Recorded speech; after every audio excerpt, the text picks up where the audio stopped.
Diálogo en Panamericana. Una producción del Departamento Periodístico de Panamericana en su mejor estilo.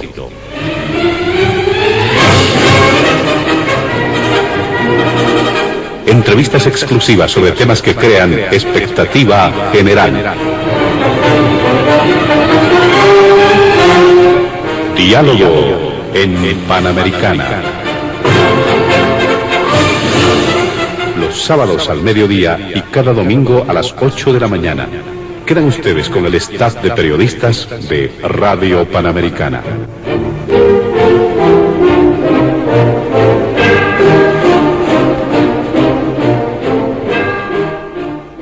¿Cómo están, amigos de todo el país? Bienvenidos a Diálogo en Panamericana. Y en este fin de semana vamos a realizar la consideración de varios temas que han marcado agenda en el escenario nacional. ¿Qué pasa con estos aprestos para la realización de actos para el 21 de febrero, recordando el referéndum que se ha realizado el año 2016? Se había manifestado que el 21 de febrero es la fecha indicada para estos actos, tanto en el oficialismo, sectores sociales que apoyan al presidente Evo Morales, y por otro lado, plataformas ciudadanas, colectivos ciudadanos, que van a recordar, dicen, la victoria del no. Aunque en algunos departamentos, como en Santa Cruz y en Tarija, la gente que apoya al presidente Evo Morales dicen que harán sus actos el 20 de febrero. Se mantiene en vigencia el debate sobre el tema de la reelección a propósito de estos aprestos que se vienen desarrollando. Este primer tema está agendado en Diálogo en Panamericana. El segundo tiene que ver con el curso de las investigaciones sobre las explosiones en Oruro. Lamentables sucesos que han cobrado la vida de varias personas. Las investigaciones aún no han definido con certeza qué es lo que ha ocurrido en estos dos casos, aunque el ministro o desde las autoridades de gobierno decían ayer que hay una suerte de vinculación entre lo ocurrido el sábado 10 de febrero y lo ocurrido también el martes 13 de febrero, con estas dos explosiones que han generado preocupación y alarma en la población orureña. Este segundo punto está también agendado en el programa.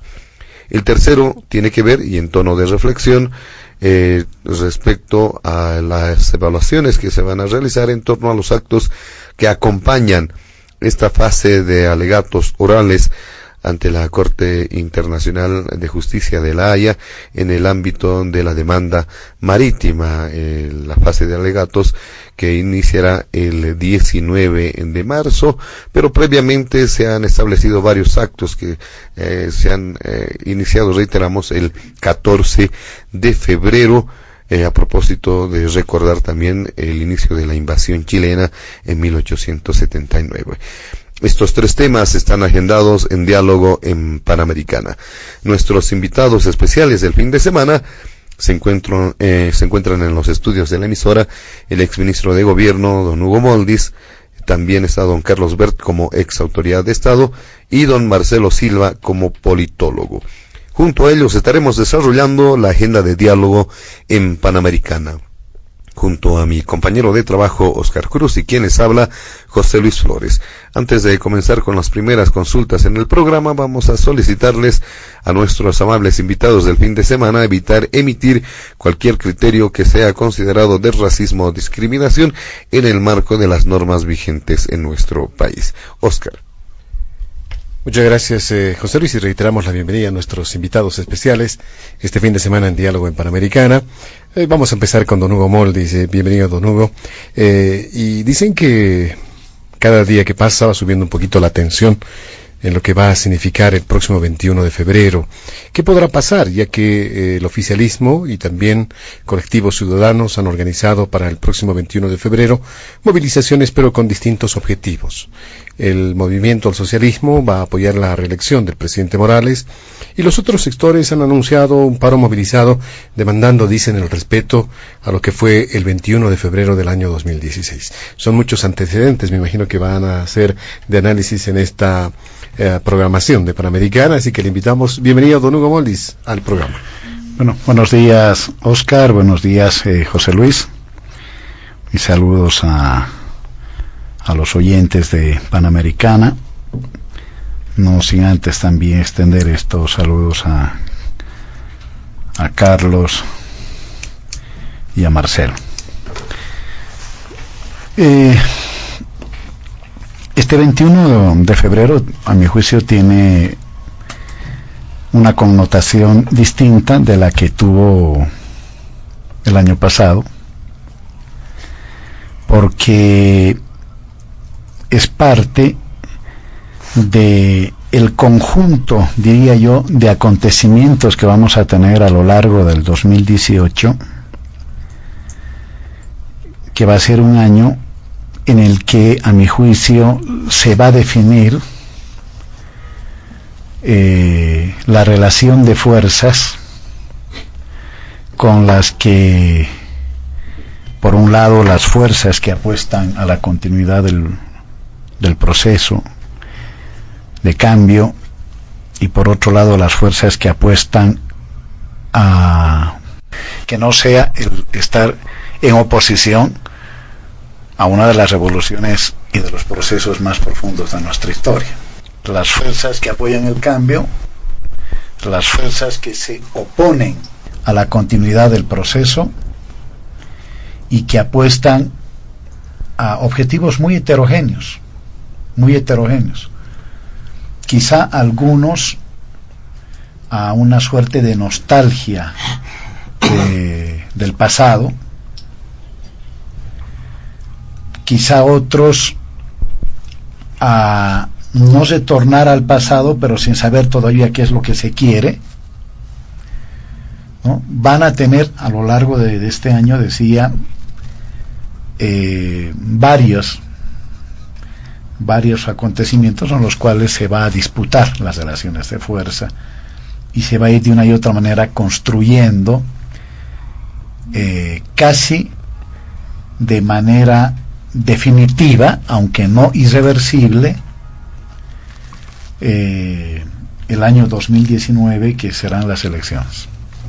Es decir, 2018 es claro.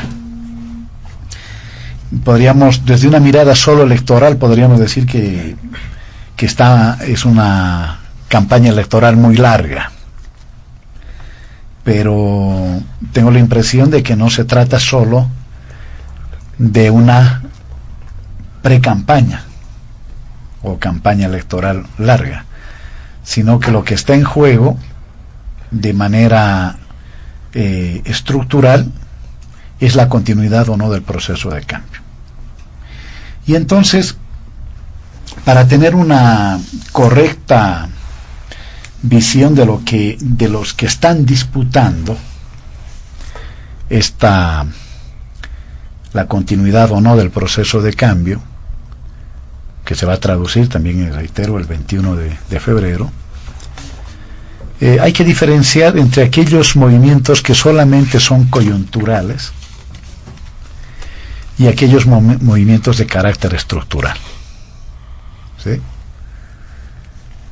Entonces está la pregunta: ¿hay un movimiento estructural de oposición en el país capaz de construir una alternativa unificada que enfrente al gobierno del presidente Evo Morales? Yo tengo la percepción de que no. Y voy a decir las razones. ¿No? En el campo social, ¿no? Fuera del campo de la política, si bien es cierto, toda lucha social es una lucha política, al mismo tiempo la lucha social tiene niveles de autonomización, tiene niveles de autonomía. En el campo social podríamos decir que la posición contraria al gobierno es capaz de articularse en reivindicaciones, incluso en las que se mezclan moros y cristianos, como las que hemos tenido, por ejemplo, en oposición al nuevo código del sistema penal.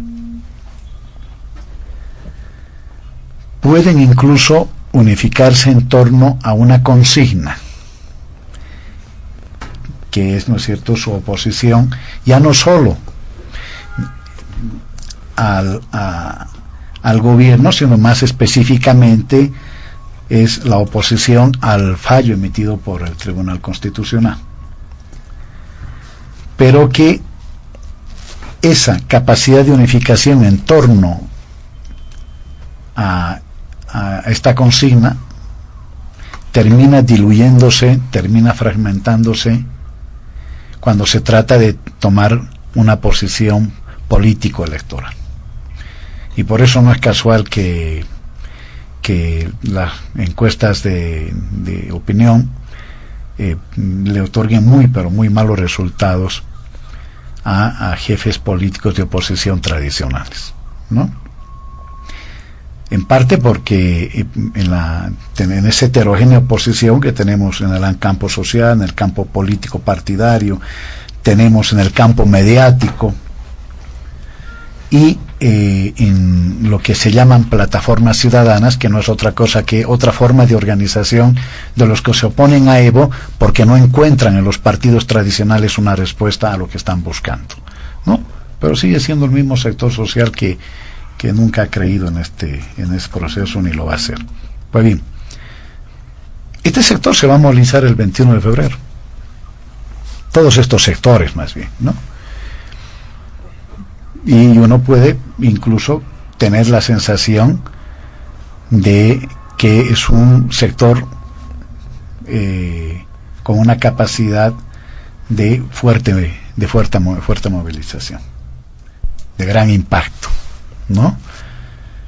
Pero una cosa es lo aparente, lo coyuntural, y otra cosa es lo estructural. Puede incluso, que de hecho lo va a tener, contar con el respaldo de la mayor parte de los medios de comunicación, de la mayor parte de los escribidores, de los columnistas, en fin, dando una sensación, ¿no es cierto?, de que son a mayoría, ¿no? Ya hay un columnista que dice que el gobierno ya perdió, ¿no?, los 2/3 en la sociedad, ¿no? Pueden dar incluso construir esa sensación mediática, pero creo que es otra la realidad, ¿no? Por parte de las fuerzas que apuestan al cambio, evidentemente se va a recordar, ¿no? Se va a recordar que el 21 de febrero, de manera absolutamente inédita en el país, se hizo uso de un instrumento que tuvo un efecto positivo de corto plazo, y es que provocó la victoria o la derrota, ¿no?, de la opción del sí, o por decirlo de otra manera, generó una victoria física del no, ¿no?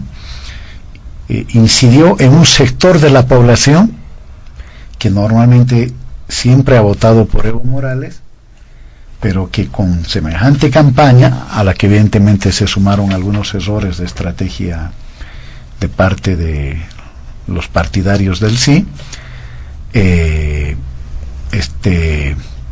un pequeño sector terminó votando por el no, ¿no? Siendo víctima de una campaña de la mentira. Y cuando se dice campaña de la mentira, eso ya no es nuevo, es decir, ya en el mundo hoy se han incorporado no solamente la manipulación de la información, sino el uso de la técnica de las noticias falsas, ¿no? Eso lo estamos viendo, que normalmente se utilizaba en el marketing más comercial, y hoy se ha elevado a la categoría de la categoría política, de lo que llamamos la posverdad, ¿verdad? Entonces, y en el mundo se están haciendo utilizando, es decir, construyendo realidades que no son, para incidir en la subjetividad de la gente. A todo esto se le ha llamado también la guerra de cuarta generación, donde el campo de batalla es la mente de la gente. Y bueno, vamos a tener a las fuerzas que apuestan por el cambio también movilizadas en términos políticos, en términos simbólicos, que va a ser una primera característica del 21 de febrero, digo, de aquí para adelante. En realidad ya hemos empezado en diciembre pasado, esto es lo que estoy señalando. Y desde ambos campos, también desde ambos lados también, se va a convertir a la calle en otro escenario de disputa, ¿sí? Y cuando digo la calle no estoy diciendo, ¿no es cierto?, que va a haber, porque no creo, ojalá, ¿no?, que hayan confrontaciones, violencia, no. Pero la toma de la calle como otro elemento central en la construcción de relaciones de fuerza, de relaciones políticas, de relaciones que tiendan, ¿no es cierto?, a generar, a configurar el escenario 2019. La consigna de uno y otro lado es, ¿no es cierto?, su oposición o su apoyo al resultado del 21 de febrero, y por otro lado su oposición o su apoyo a lo determinado por el Tribunal Constitucional. Así que no creo que tenga mayor trascendencia de eso, ¿no? Seguramente los partidarios del no reaccionarán enérgica y vigorosamente ante lo que estoy diciendo, ¿no? Va a tener ese valor, ni más ni menos, pero sí, ¿no es cierto?, en el marco de batallas que vamos a tenerlas, yo creo que cotidianamente, en las redes, en las calles, en el campo internacional, porque bueno, ¿no?, se ha presentado la demanda, por ejemplo, los derechos humanos, en un raro matrimonio, ¿no?, entre la Asamblea de Derechos Humanos, Waldo Albarracín, hasta por ahí todavía comprensible, pero con el señor Villena, luego con el Comité Cívico de Santa Cruz, es decir, aceite y agua, ¿no? Porque hay gente que está en derechos humanos que son más radicales que no sé, que Lenin, ¿no? Más radicales que Lenin. Y sin embargo están terminando haciendo una alianza con los sectores conservadores del país alrededor de los comités cívicos. Entonces vamos a tener en el plano internacional también el uso de esta fecha para que va a expresar la disputa entre la revolución y la contrarrevolución, entre el gobierno y el resto de la oposición. Muy bien.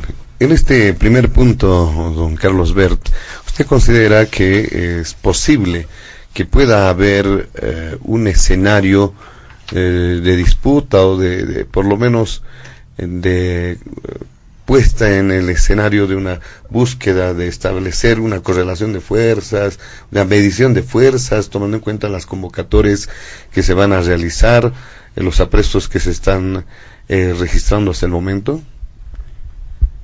Un cordial saludo en este sábado de un fin de semana lluviosísimo con problemas en todo el país. Un saludo a toda la audiencia nacional e internacional de Panamericana. Por supuesto, un cordial saludo tanto a Marcelo Silva como a Hugo Moldis, con quienes vamos a compartir esta mesa, José Luis y Oscar, y a todo el equipo de Panamericana. ¿Qué se recuerda el 21 de febrero? El triunfo del no en el referéndum constitucional. Ese referéndum que se convocó a la población para que se pronuncie sobre la modificación del artículo de la Constitución que le permitiera a Evo Morales y a García Linera ser nuevamente candidatos por cuarta oportunidad en las elecciones. Y es así, en esos términos estaba redactada la pregunta.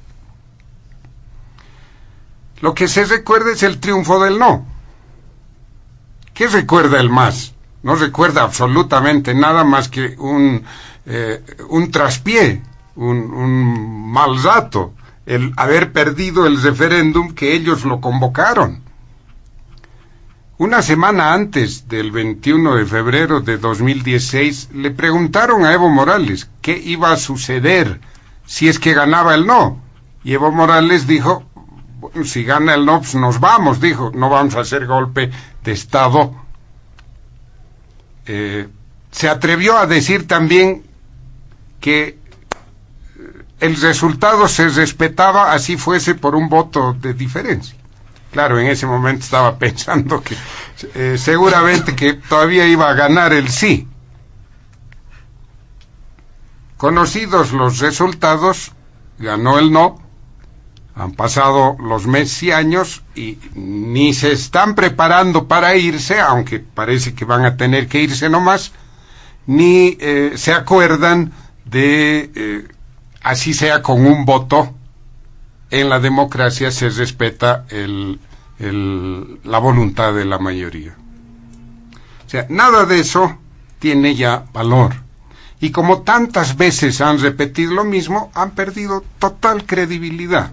Ya la población, gran mayoría de la población, no cree en lo más mínimo de las cosas que afirma Evo Morales, y ni que se diga ya de García Linera, ¿no? Porque ha roto ya toda credibilidad, que el sol se oculta, la luna se va, no sé qué historias que son hazme reír en el mundo entero. Hay varios programas humorísticos en Latinoamérica, sobre todo, que han explotado ese filón, ¿no?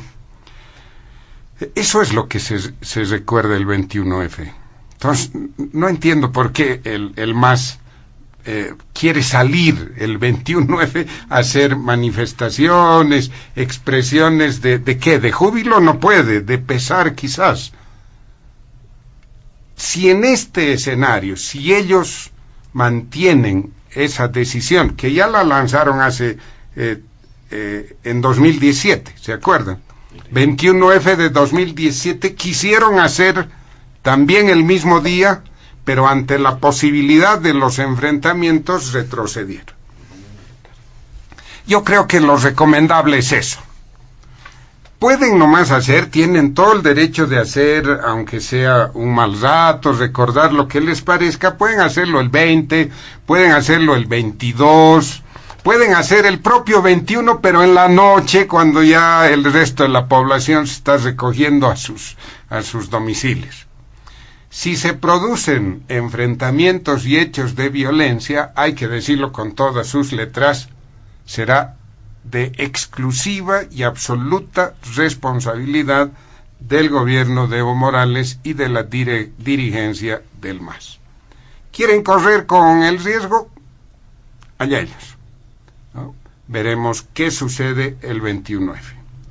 Ahora bien, siguen con la historia de que el 21F es resultado de la mentira. Y sí, es resultado de la mentira, pero ¿de quién? ¿De la mentira de la oposición? Parece que no. Recordemos una vez más la cronología breve de los hechos antes del 21F e inmediatamente después, para ver quién era el mentiroso en ese momento.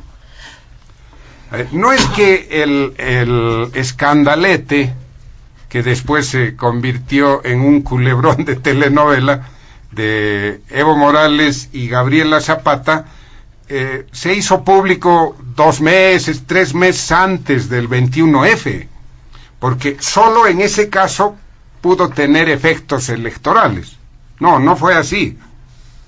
La denuncia de Carlos Valverde se produjo, si la memoria no me falla, el 5 de febrero. Es decir, 2 semanas, un poquito más de 2 semanas antes del evento electoral, antes del referendo. Evo Morales, Juan Ramón de la Quintana, García Linera, todos se pusieron nerviosos y comenzaron a mentir. Le preguntaron primero a Juan Ramón de la Quintana, como ministro de la presidencia en ese momento, Carlos Valverde había denunciado la relación sentimental entre Evo Morales y Gabriela Zapata, la existencia del hijo y el tráfico de influencias.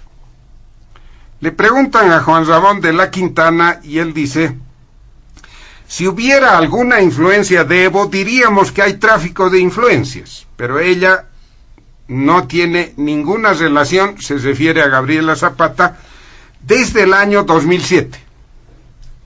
Y esa fue la tesis que mantuvieron.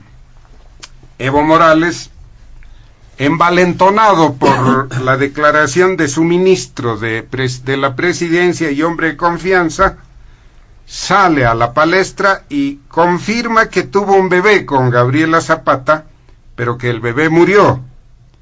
La conocí en 2005, dijo, era mi pareja.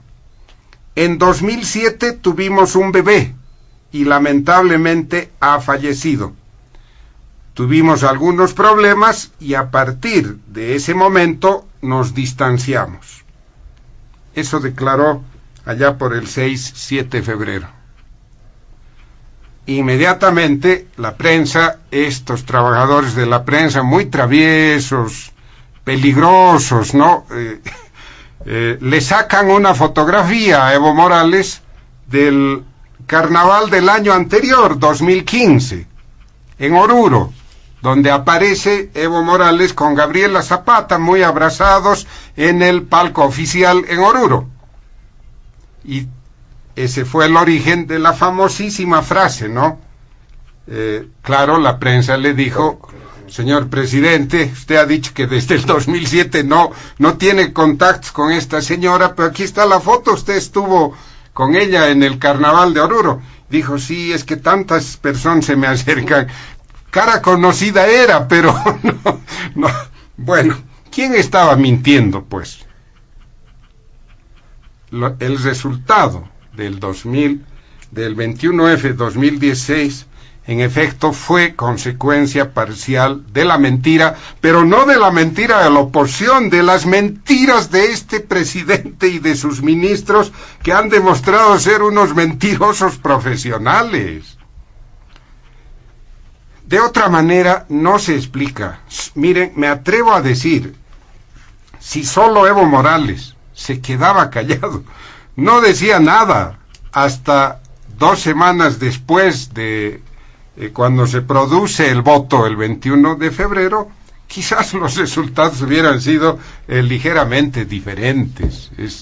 Es una especulación, pero fueron sus mentiras, las de él, de sus ministros, que generaron la desconfianza. Y se desató esto. Por lo tanto, desde el punto de vista técnico, y de esto nos puede hablar Marcelo Silva, desde el punto de vista técnico electoral, se sabe ya que los sucesos de la recta final influyen muy poco en los resultados materiales de todo evento electoral. Más menos 3. Sí, no es lo máximo. Esa es la diferencia. Y entonces está claro que se estaba formando una corriente de opinión adversa a la reelección, que se reforzó por las mentiras de Evo Morales, de sus ministros y el escandalete que se destapa. Esa fue la realidad. Bien. Písicos resultados, písica victoria. Por favor, recordemos los resultados. 2.506.000 votos por el no, en cifras redondas. 2.645.000 votos por el no y 2.506.000 por el sí. Esa es una písica victoria. Son 2 millones, más de 2,5 millones de bolivianas y bolivianos que dijeron no. La diferencia entre el no y el sí fueron 138.486 votos. Y además, en 6 de los 9 departamentos ganó el no. Eso es písico. 2 semanas antes había dicho Evo Morales que se iba a respetar la diferencia, así fuera por un voto. No fue un voto, fueron 139,000 votos que hasta el día de hoy pretenden ignorar, etcétera, etcétera. Bien, por eso ganó el no, el 21F. ¿Y qué va a pasar este 21F? Todos deseamos que no haya confrontación. Si existe, sabemos de quién va a ser la responsabilidad. ¿Qué va a hacer? ¿Qué van a hacer las fuerzas de oposición? ¿Qué van a hacer los colectivos o plataformas ciudadanas, comités cívicos que están por el respeto del 21F? Para no especular, está circulando en las redes estas instrucciones que ciudadanos de buena voluntad emiten y dan 6 recomendaciones o 6 actividades para lo que va a suceder el 21F, que como sabemos, entre el CONADE, los colectivos ciudadanos, comités cívicos y no sé quiénes más, han decidido hacer un paro cívico movilizado el 21F. Desde las 6 de la mañana hasta las 18 horas o 6 de la tarde. ¿Y qué están recomendando? Solo voy a leer para no utilizar mucho tiempo. Primero, a las 6 de la mañana dice, recomendación para todos los vecinos: saca tus sillas, sofás o mesas a la calle en tu puerta, en tu barrio. Segundo, a las 7 todas las familias saldrán a desayunar, o los que quieran hacerlo, en su cuadra, y llevarán algo para compartir con sus vecinos. Aprovechar el paro para hacer confraternidad. 3, a las 8, organícense y que las y los hijos pasen clases con los profesores del barrio en la calle o en la plaza de la casa. 4, a las 10 de la mañana, juegos colectivos y comunión democrática. Como verán, es todo movilización pacífica y democrática. 5, a las 12, habrá que cantar el himno nacional y almorzar en la calle entre vecinos. Oiga, esto me está gustando mucho. Es un programa de confraternidad muy creativo, muy interesante.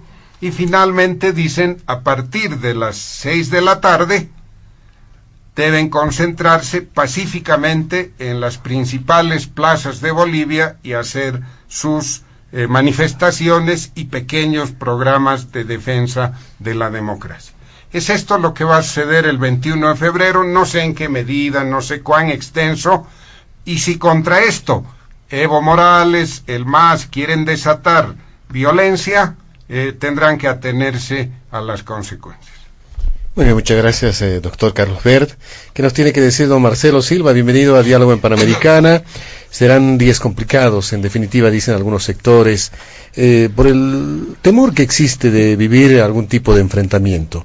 ¿Qué podrá pasar ese día? Un análisis tal vez suyo en el tema político, por ejemplo. Bienvenido, don Marcelo Silva. Muchísimas gracias, José Luis. Óscar, un privilegio como siempre estar en Panamericana, saludar a toda la audiencia dentro del país, pero también una muy gran audiencia fuera de las fronteras de nuestra patria.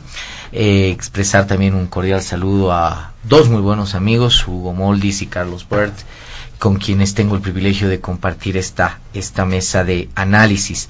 No puedo comenzar sin expresar, por supuesto, mi más grande solidaridad con todos los afectados por las inundaciones que cada vez están llevándose más víctimas. Desgraciadamente ahora está empezando a verse los resultados de este cambio climático, de esta época de lluvias, y por supuesto con el pueblo de Oruro, que están viviendo también momentos de incertidumbre, un tema que tocaremos más adelante.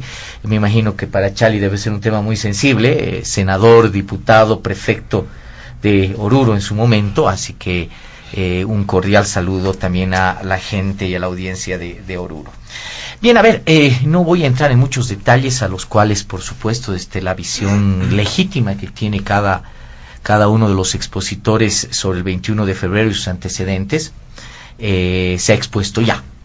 A ver, vamos a marcar primero que el 21 de febrero de 2016 fue un hecho político.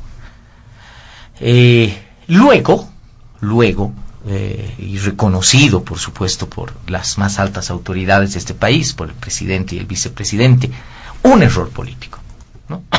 No se pudo haber convocado a un referéndum, primero saliendo de un proceso electoral súper cercano, ¿no? Teníamos la elección del 2014, ¿no? Teníamos la posesión del presidente Morales el 2015, teníamos elecciones subnacionales donde, como es natural, la balanza se invierte, no le fue muy bien al movimiento del socialismo en las elecciones subnacionales, y claro, inmediatamente se lleva a un referéndum, sin obviar, por ejemplo, el tema de que se hicieron referéndums sobre estatutos autonómicos unos mesecitos antes y también se habían perdido, ¿no?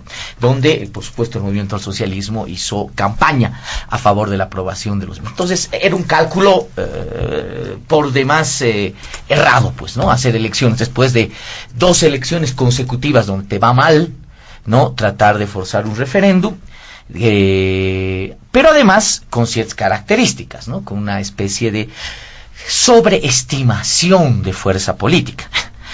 Hubiese sido muy distinto hacer un referéndum como lo hizo Lenín Moreno de manera muy inteligente en el Ecuador. Por supuesto, el tema central era no dar curso a la reelección indefinida, pero te casó otros elementos que indudablemente te dispersó el voto, ¿no?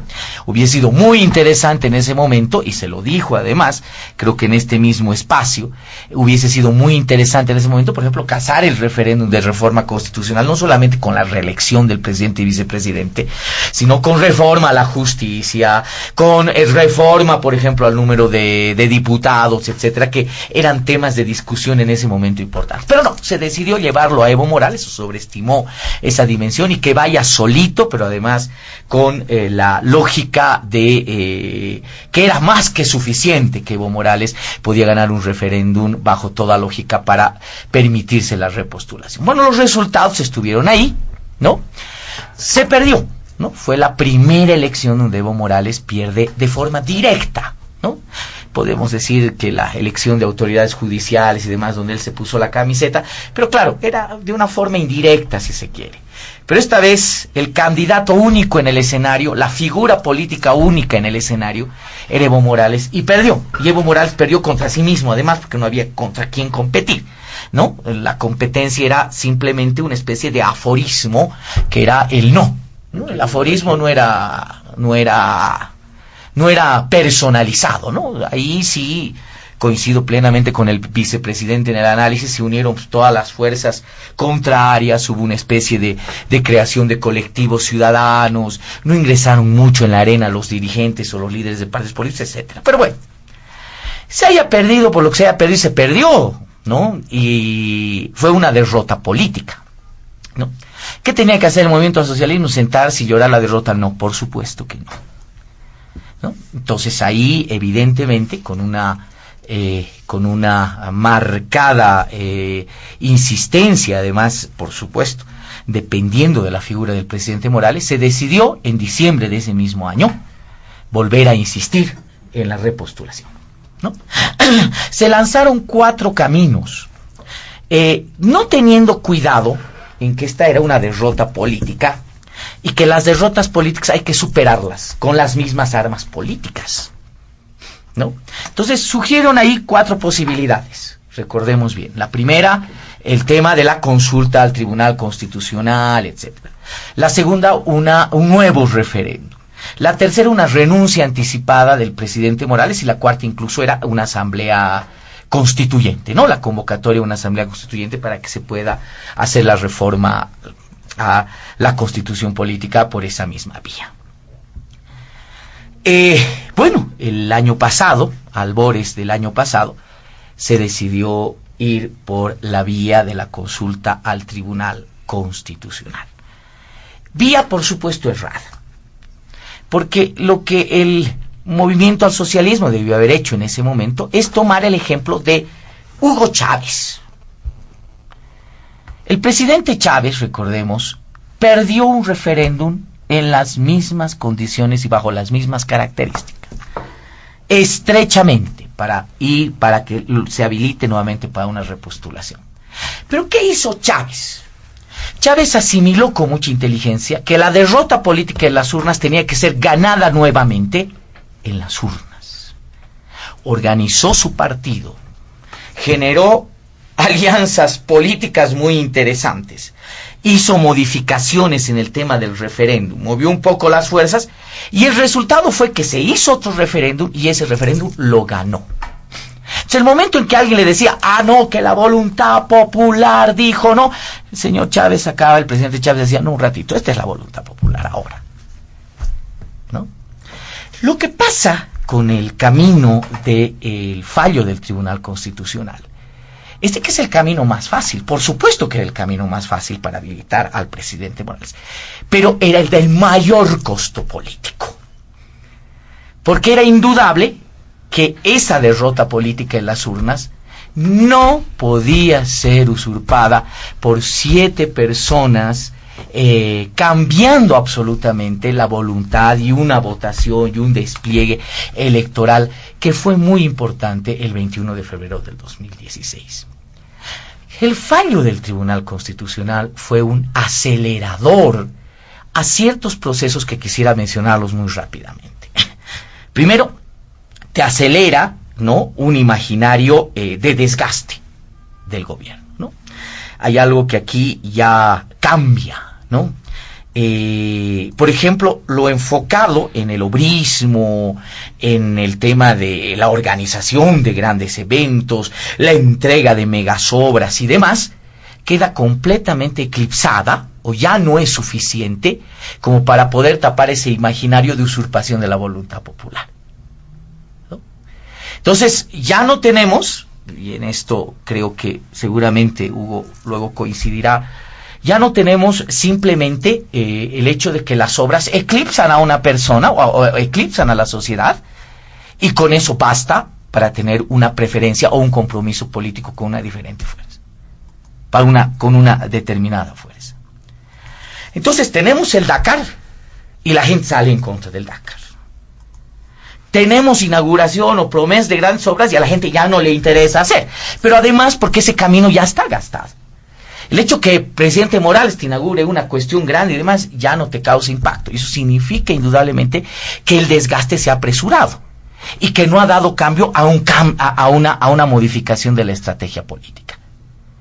Cuando yo hago 10 años lo mismo, y el discurso es lo mismo, pues ya soy parte de lo que va a ser muy sensiblemente sujeto a un proceso de renovación.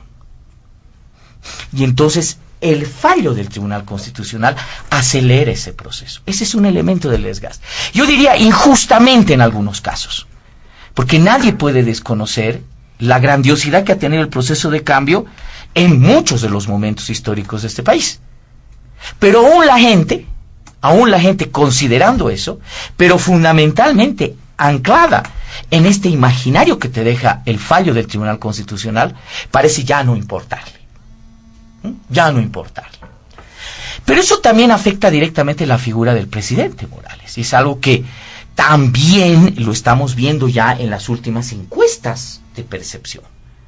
La percepción después del fallo del Tribunal Constitucional sobre la candidatura o la posible candidatura de Evo Morales ya es completamente distinta, ¿no?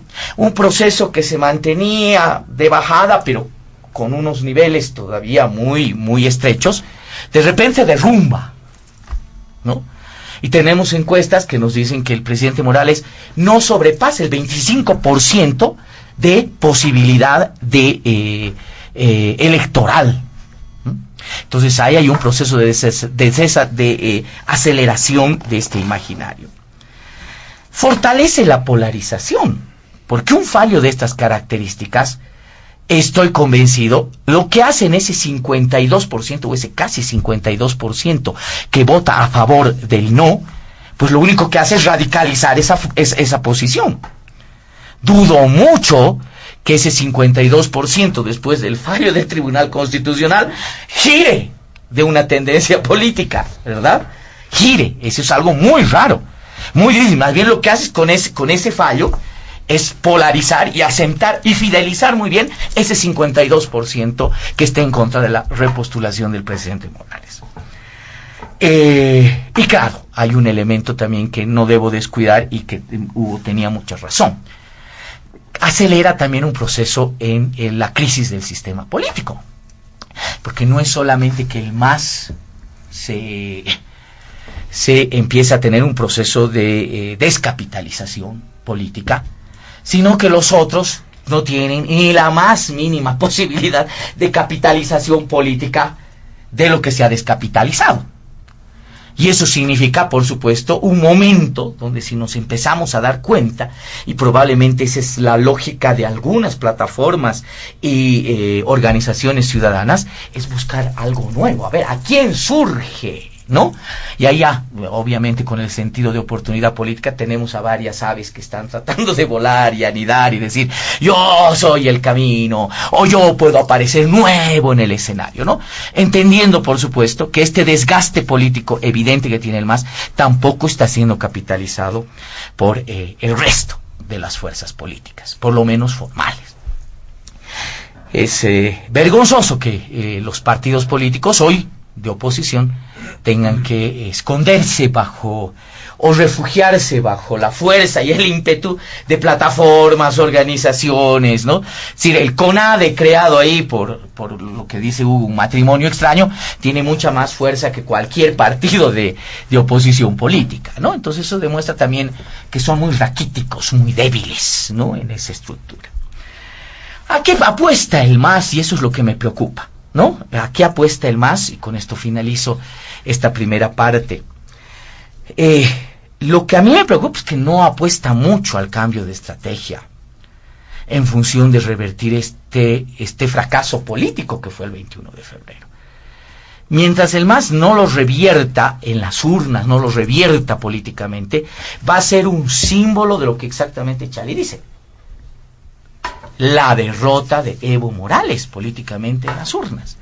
Y eso no lo va a poder superar ni el fallo del tribunal ni cualquier otra acción de malabarismo jurídico que se pueda hacer. Se está prometiendo obras, ¿no? Volvemos a la misma ruta de prometer mega obras, ¿no? Se va a hacer esto, vamos a construir esto, el otro, ¿no? El 22 de enero, una de las falencias del discurso del presidente y la única alusión de promesa, digamos, para excitar un poco a las clases medias, fue la promesa del segundo aguinaldo. Pero algo más que nos sorprenda, algo más que nos lleve a decir, la estrategia está cambiando, está virando, aquí tenemos algunos elementos son distintos. Y, por supuesto, fortalecer el voto cautivo, que el MAS lo tiene, por supuesto que lo tiene. Por supuesto que hay un voto duro, y un voto duro importante. Yo creo que la más grande apuesta, y que se puede derrumbar si sigue existiendo un desgaste de estas dimensiones, es apelar a lo que en algún momento en ciencia política llamamos el rational choice, la elección racional, que es a la que exactamente Hugo hacía mención en parte de su exposición. Es decir, llegado el momento, vamos a tener como mejor carta de presentación primero la estabilidad económica, ¿no? Entonces, ¿quieren estabilidad económica? Cuidado, se arriesguen a cambiar de preferencia política. Miren, nosotros le estamos garantizando estabilidad económica y al final ustedes tienen que votar por nosotros, si no el país se va al cuerno, ¿no? Segundo elemento, continuidad de ciertos elementos importantes del proceso de cambio, como por ejemplo las transferencias directas económicas que existen, ¿no? Vamos a preservar, nosotros garantizamos estos bonos, garantizamos esto, garantizamos el otro, y por supuesto podemos garantizar también esto, ¿no? De alguna manera establecer esta lógica del rational choice en el sentido de que el voto del ciudadano se va a convertir en un voto racional o económicamente racional o establemente racional. Claro, la pregunta que nos debemos hacer es si esto va a bastar. Si esto hoy basta, y bastará, para poder revertir este escenario, insisto, que, como les he explicado, viene de una génesis de un hecho político. Muy bien, vamos a la segunda ronda en este primer punto.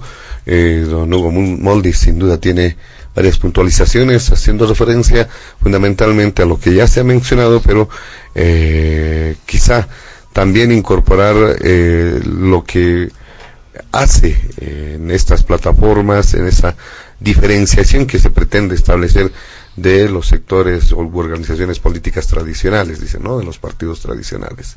Sí. Hay que ponerle un poquito de tranquilidad al análisis, ¿no? Sobre todo por el entusiasmo aquí de Carlos, de además de eso haber convertido el programa en una difusión del programa de la oposición del 21. El movimiento del socialismo tiene un voto duro, que no es 22%. El 37% que votó más o menos en las elecciones judiciales, en un contexto complicadísimo porque días antes se había anunciado el fallo, pone en evidencia que hay un 37%, yo diría mínimo, que mantiene su fidelidad con el proceso de cambio. Y digo mínimo porque yo no sé si los del Tribunal Constitucional pensaron bien en el efecto negativo que iba a provocar esa sentencia, pero al mismo tiempo movió a la gente.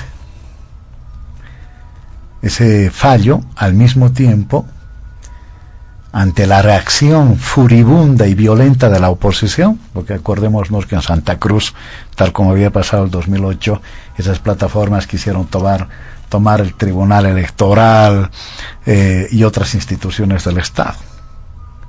Sobrepasaron incluso el propio Comité Cívico. Esa violenta reacción, hablando de violencia, la violencia vino de la oposición. Y si el 21 de febrero pasa algo, también va a venir de la oposición. No, yo no sé cuánto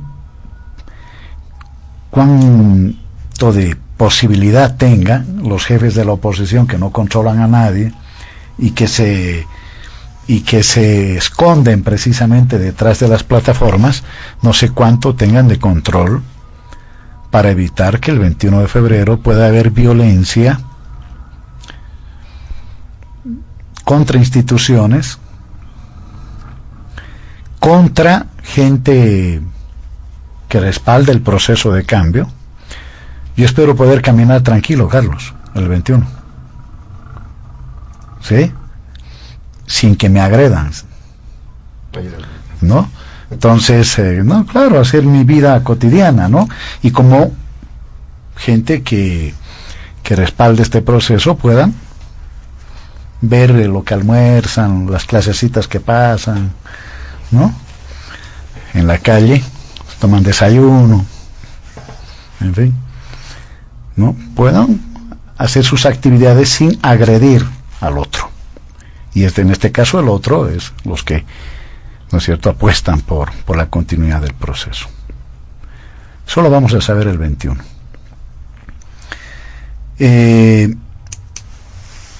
Antes una pequeña aclaración a la intervención de Marcelo.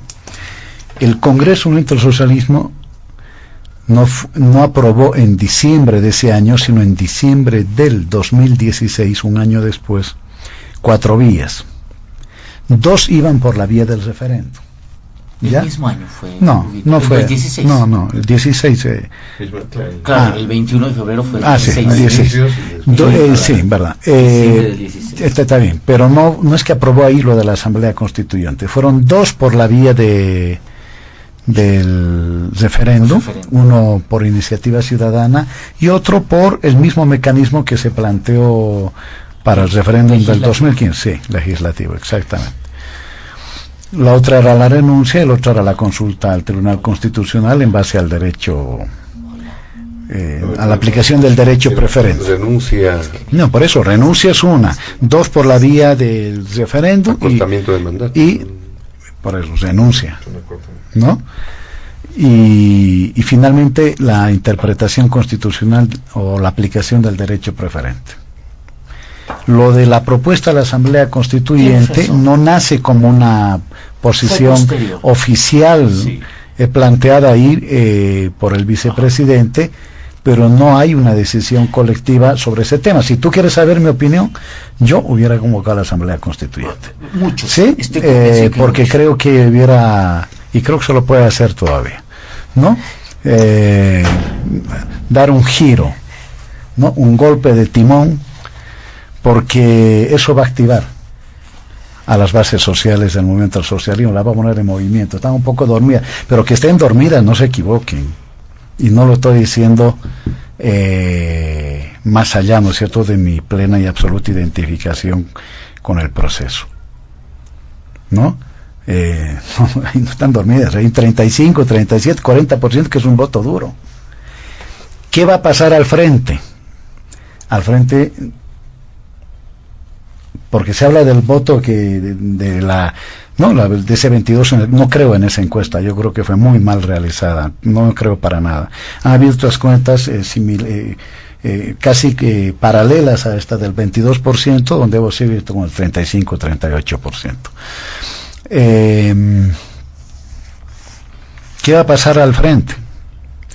Al frente la oposición no tiene ninguna respuesta, porque esa oposición política, ¿sí?, que quizá coyunturalmente se ha incrementado un poco más, no creo que sea estructural, por eso hacía referencia en realidad al razonamiento que hace Gramsci, ¿no?, a propósito de los movimientos coyunturales o estructurales, ¿no? Esa oposición va a tener muchos candidatos, si no va a tener uno. Fíjate, nació con mucho entusiasmo la plataforma de los jefes de la oposición, y no pasó mucho tiempo que hubo ya nació incompleta. No estuvo Félix Pazzi, ¿sí? No se incorporó otro expresidente que está volviendo a la política, aunque muy, intermitentemente, como Jaime Paz Zamora. Pero además de eso sufre un distanciamiento de Solvo, que puede compartir la reivindicación del 21 de febrero, el cuestionamiento al fallo del tribunal, pero que hoy no actúa junto a esa plataforma, en parte para no contaminarse de la vieja política, ¿sí? Y tenemos declaraciones como la de Rubén Costa, en la que dice, ¿no es cierto?, que esa convergencia, esa plataforma de pronunciamientos no va a tener un desenlace electoral, no se va a traducir en una fórmula electoral, ¿no? Porque además de eso, él va a ser candidato.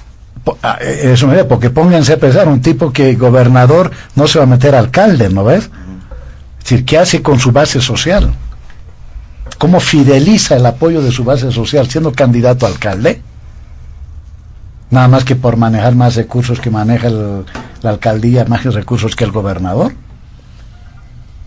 Es decir, ¿va a repetir su apoyo a Samuel Doria Medina? No. Así que yo, creo que hay que es bueno ser, bueno notar, a una oposición optimista, entusiasta, ¿no? De hecho, desde que empezó el presidente Morales han tenido discursos de que había un proceso irreversible de descenso. Me acuerdo con lo del Timnis, que fue uno de los momentos más duros, y Evo Morales volvió a recuperar su popularidad. Gasolinazo. El intento de nivelar los carburantes, ¿no?, el gasolinazo volvió a recuperar. Así que aquí todos sabemos que la tendencia no es lineal, no es lineal. Es decir, pueden haber hechos que giren nuevamente el curso de la política, ¿no? Y sí, coincido con eso contigo, Marcelo, que el gran desafío es de aquí hacia el 2019, cómo el proceso de cambio, empezando por el presidente Evo, ¿no?, logran un equilibrio entre mantener el ritmo de la gestión, pero además de eso cualificada. Ya se ha planteado 5 desafíos, entre los cuales aparecen 2 que por diversas razones, por diversas prioridades, no merecieron, no digo que no se les dio atención, porque eso sería mentir, pero quizá no se les dio la fuerza necesaria, como es la construcción del Sistema Único de Salud, ¿no es cierto? Hay que mejorar el acceso a la salud de parte de la gente, que implica un montón de desafíos, ¿no? O reorientar algunos temas de inversión. Bueno, mantener la inversión, no puede dejar el presidente de hacer gestión, pero también de retomar los instrumentos de la política, que son muchas veces distintos a los instrumentos de la gestión. Evo Morales retoma con fuerza, sin dejar la gestión, los instrumentos de la política, ¿sí?, construyendo poder junto a la gente, abriendo canales de participación en las decisiones de la gente, por ejemplo, para hacer ajustes a la Agenda 2025. Y yo tengo pero la absoluta seguridad, ¿no?, de que, entre comillas, se come nuevamente a la mayor parte de este país, ¿sí? Reitero, un equilibrio entre mantener la gestión, pero retomar los instrumentos de la política. ¿Qué significa retomar los instrumentos de la política? Un Evo Morales reuniéndose con los sectores sociales, sabiendo que algunos van a hacer catarsis, ¿no?, se van a quejar, le van a silbar, lo van a criticar, etcétera, pero Evo Morales es lo suficientemente forjado, ¿no?, templado en la lucha social y en la lucha política como para correrse de ese desafío. Hay algunas cosas que me dan señales de que ya está caminando en esa dirección. Así que todo lo que ha dicho aquí Carlos es como se dice, pues las interpretaciones dependen de quién, desde dónde se ven, ¿no? Si la mentira empezó con Carlos Valverde y terminó con Carlos Valverde. Lo que aportó el gobierno, ¿no?, y bueno, incluso el equipo que hizo campaña, fui parte de ese equipo, a esa mentira, a confundir a la gente, fueron las contradicciones. Pero estaba muy bien pensada la estrategia, y por eso la estrategia tenía, ¿no es cierto?, un sello Made in USA, ¿sí? Una estrategia. No es que Carlos Valverde se arrepiente, ¿verdad? No es que se arrepiente, sino que Carlos Valverde, citado permanentemente en los Wikileaks, conectado a los organismos de inteligencia norteamericanos, ¿no?, desarrolla un libreto. Ahí en el proceso que se hizo a la señora Zapata sale pues el señor Doria Medina, ¿sí?, salen las reuniones con el señor Jaime Navarro, ¿sí? Así que hubo una conspiración político mediática que dio sus resultados. El movimiento del socialismo no estaba preparado para eso, y voy a tomar lo que tú dices, el impacto, más 3, más o menos 3, ¿verdad? Muy bien. ¿Por cuánto ganó la oposición? No por los números que ha dado el Chali, en términos de porcentaje. 51.8 contra 48. ¿Sí? No fue más de 3%. ¿Verdad? No fue más de 3, fue menos. Así, y cuando se dice la mentira, no se está diciendo que el 100%, porque yo creo que aquí hay gente inteligente en esta mesa, ¿no? Hay otros menos inteligentes, digamos, en la oposición, que pretenden hacernos decir de que el 100% votó por la mentira. No, hay un voto duro también en este país, que si se lo junta, evidentemente nunca han estado de acuerdo con Evo y no van a estar de acuerdo. Unos porque respiran neoliberalismo y colonialismo por sus poros, y otros que vienen de una izquierda que tras el derrumbe del campo socialista se pasaron al neoliberalismo de la manera más vergonzante. Fueron con actitudes vergonzantes hasta con su pasado. Pero es igual, es un voto duro que ¿sí? circunda el 35%. No, sí, exactamente. 35%. A eso me iba, a eso me iba. Sí, hay un voto duro, exactamente. ¿Sí? Hay un voto duro de la oposición, que no lo quieren a Evo y no lo van a querer nunca. Y hay algunos que quizá le pueden hacer creer que haciendo pactos, acuerditos, incluso de carácter empresarial, etcétera, van a sumarse a su proyecto. No, esa gente tiene una posición política, un interés de clase que no va a estar con Evo Morales nunca. Muy bien. Y hay otro porcentaje que sí está con el proceso de cambio, que sí está con la continuidad de la revolución y con el liderazgo del presidente Evo Morales. Autocrítica, por ejemplo, ya la has hecho el presidente, temprano que fue, ¿no es cierto?, organizar, lo has recordado aquí Marcelo, el referendo. En síntesis, 21 de febrero vamos a tener una lucha en el plano mediático, en el plano político, simbólico. Vamos a tener una lucha, dentro de lo simbólico está la presencia en las calles, y ciertamente, lejos de, yo no voy a caer en esta suerte de acusación anticipada que hace Carlos Bert, eso hace la oposición, no deja de perder la costumbre, ¿no?, de que si hay algún hecho de violencia va a ser culpa del gobierno y de las fuerzas que apoyan al gobierno. No, yo digo, hay que esperar más bien, desde todos deberíamos aportar, hacer un llamado, quizá en la segunda parte pues Carlos puede redactar algo y hacer un llamado, ¿no?, para que se mantenga la prudencia, el espíritu democrático, ¿no?, y que no exista provocación de ningún lado, absolutamente de ningún lado. La gente que estamos del lado del proceso de cambio y de la revolución boliviana, ¿no?, tenemos que decirles a los compañeros que no caigan en ninguna provocación de la oposición, que seguramente va a haber, en ninguna, porque esa va a ser utilizada precisamente para llevar agua a su molino. Ojalá la oposición haga lo mismo, ¿no? Y ojalá porque además de eso, los que vivimos, ¿no es cierto?, en la ciudad, porque además de eso no hay que, con esto termino, cuando se hace una radiografía, una geografía más bien del comportamiento político electoral, ¿sí? Es decir, en el campo vamos a tener un absoluto respaldo al proceso de cambio, que es lo que aquí no se dice. Un mayoritario. Un mayoritario, sí, que es mayoritario, es hegemónico. No hay absolutos. Sí, por supuesto, un mayoritario hegemónico apoyo al proceso de cambio, y ojalá que en los lugares de donde están los niñitos bien de las ciudades, no se agreda, no se provoque a quienes también pueden vivir en esas zonas y que están con el proceso de cambio, ¿no? Muy bien, muchas gracias, don Hugo Moldis.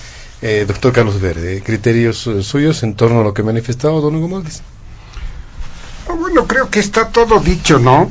El resto parecen especulaciones simples, porque si el 21F, el MAS, no tiene nada que festejar y sale a hacer acciones políticas masivas, ¿quién es responsable de la violencia? Por favor, no le demos vueltas al tema.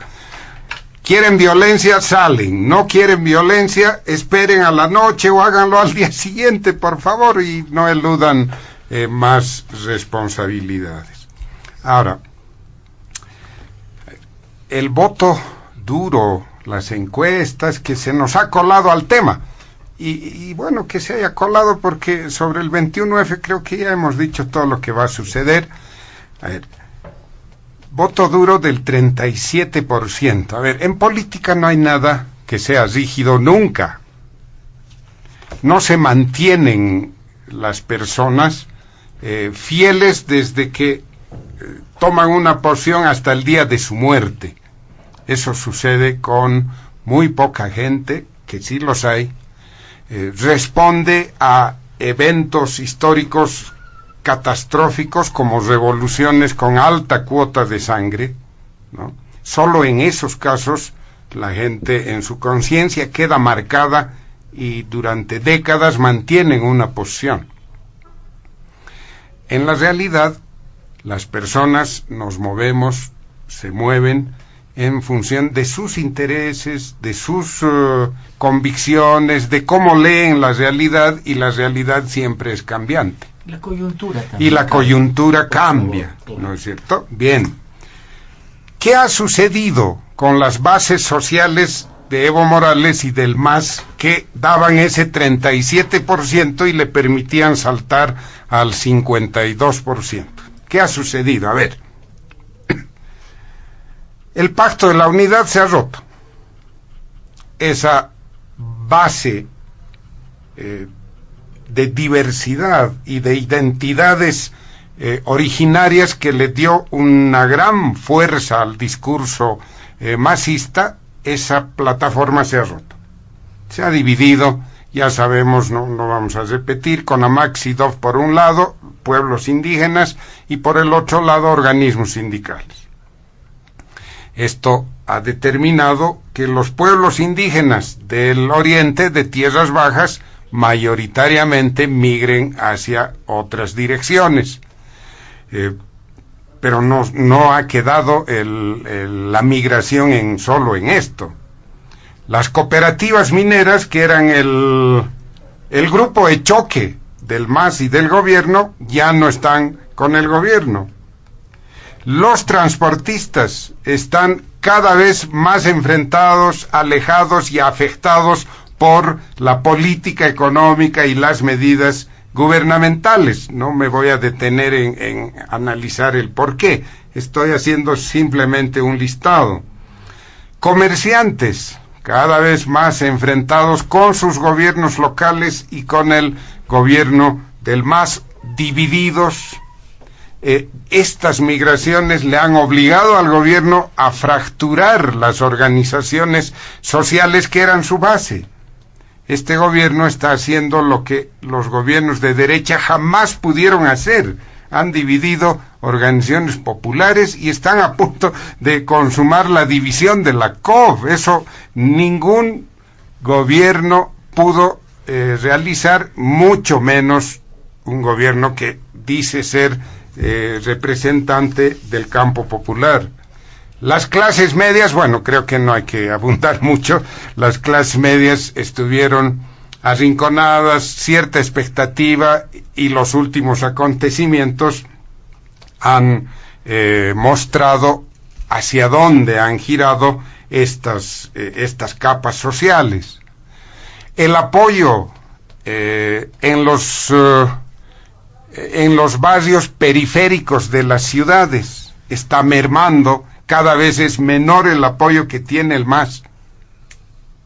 Entonces, como puede apreciarse, este 37%, como es natural, en función de intereses, del desarrollo de la sociedad y de las coyunturas, se está disminuyendo, se está dispersando, está orientándose hacia otros lados. ¿Qué le queda en su base todavía firme a Evo Morales? Y a mí no me gusta hablar de la dirección del MAS, porque ¿qué es la dirección del MAS? Son 6 personas, 7 personas sin mayor representatividad. Ahí es Evo Morales y algunos dirigentes sindicales, como los de la CESUTCB, las dirigentes de las Bartolinas, y para de contar. Y por supuesto los dirigentes cocaleros, ¿no? ¿Qué le queda a Evo Morales? Los cocaleros, por supuesto, pero solo los de Cochabamba. Adepcoca y los agricultores de la coca del departamento de La Paz, radicalmente enfrentados con Evo Morales y con su organización política. Le queda la CESUTCB en crecientes y visibles procesos de contradicciones internas. A eso se debe que vuelven a aparecer Felipe Quispe, Tomacuerpo, Félix Pazzi, etcétera, etcétera. Junto a los cocaleros, los antiguamente denominados colonizadores o interculturales, como si el resto no fuésemos interculturales, ¿no es cierto? Como si solo ellos fueran interculturales, y organizaciones barriales, como acabo de señalar, disminuidas. Entonces, ya no hay 37%. Está clarísimo eso. Esos son los cambios. ¿Qué va a hacer la oposición? Necesitamos, creo, una bola de cristal para más o menos orientarnos. Pero evidentemente, lo que suceda de aquí a las elecciones de 2019, en las que puede participar Evo Morales, pero no necesariamente, todavía no está dicha la última palabra, lo que suceda va a depender de este proceso de desarticulación de la base social del MAS y de cómo se articulen las fuerzas de la oposición. Si los líderes tradicionales de la oposición mantienen su actitud irracional de proteger su pequeño campamento, pueden terminar haciéndole el gran favor al MAS. Quien quiera que sea el candidato del MAS, porque repito, no está dicha todavía la última palabra de que Evo Morales sea el candidato. Hay varias acciones que están en curso, ¿no es cierto? Va a depender entonces de lo que hagan los líderes tradicionales de la oposición, también de cómo logre la articulación este proceso de grupos ciudadanos, plataformas, etcétera, estas organizaciones de mujeres que están creciendo inconteniblemente. ¿Cómo se articularán? Depende de eso. Es en este momento casi imposible decir qué va a suceder. Ahora, está claro que no van a poder cohesionarse si no alumbran una propuesta convincente y coherente al país, capaz de enamorar al electorado. Pero ya han surgido pequeñas señales. Un grupo de colectivos de La Paz ha sido lo suficientemente capaz de articular un primer esbozo de una propuesta que la han publicado ¿cuándo? Hace un mes, en que no recuerdo exactamente en qué momento. Me llamó la atención que surja una propuesta de colectivos ciudadanos y no de las organizaciones políticas. Esto es realmente interesante. Es el proceso dialéctico, pues. Está cediendo espacio el MAS, se está desarticulando, se está replegando del centro del escenario a un costado, y entonces el espacio que deja está siendo ocupado por otros actores y otras personas, ¿no? Amorfos. Todavía amorfos, pero están en proceso de coordinación. Ahora, Marcelo, no es evidente que no hay señales de reflexión, al menos en el lado de Evo Morales. Voy a citar dos elementos que muy poca gente le ha prestado atención. Específicamente, cuando va a Tupiza, Evo Morales ya no está con el ya clásico traje elaborado por la señora Canedo que cuesta $1,500, porque ese traje se ha vuelto el símbolo del abuso del poder, del cambio de la imagen del hombre, del individuo. Ya Evo Morales aparece con una chaquetita de corderoy simple y barata, como siempre usaba. Están queriendo cambiar la imagen de Evo Morales. ¿Qué dijo en su discurso? Es verdad, en el discurso del 22 de enero no han habido grandes cambios, pero sí ha habido un elemento. La plataforma 2025 ya no está escrita en piedra. Es ¿no? importante. Ya no está escrita en piedra. Para ganar clase media. ¿No es cierto? Entonces se abre.